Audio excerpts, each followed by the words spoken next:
À chaque fois que je vais au salon de thé, j'aime commander des rouleaux de crevettes à la peau de tofu. Pour quelques yuan, on en a peu. Ce n'est jamais assez. Aujourd'hui, je partage une recette maison. Une enveloppe croustillante avec une farce savoureuse et parfumée. Chaque bouchée est un régal. La préparation n'est pas compliquée non plus. Mets cette recette de côté et suis la vidéo étape par étape, tu réussiras du premier coup.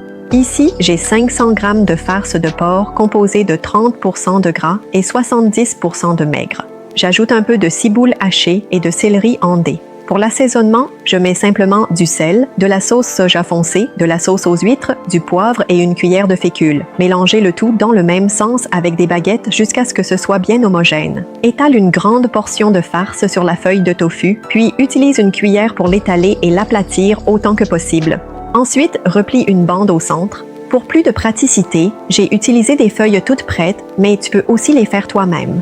Rabat les deux côtés vers le centre pour fermer, puis roule le tout. Sur le bord, badigeonne une fine couche d'œuf battu pour bien sceller la fermeture. Voilà, il suffit de bien ajuster comme ça. Si tu ne trouves pas ces feuilles de tofu découpées et jolies sur le marché, tu peux essayer celles que ma famille utilise toujours. Elles sont faites à partir de soja non OGM, j'aime leur composition simple, et il y a environ 30 feuilles par paquet. Elles sont parfaites pour préparer toutes sortes de rouleaux de viande, des spécialités de Kaohsiung ou de Hong Kong, ou même pour des soupes.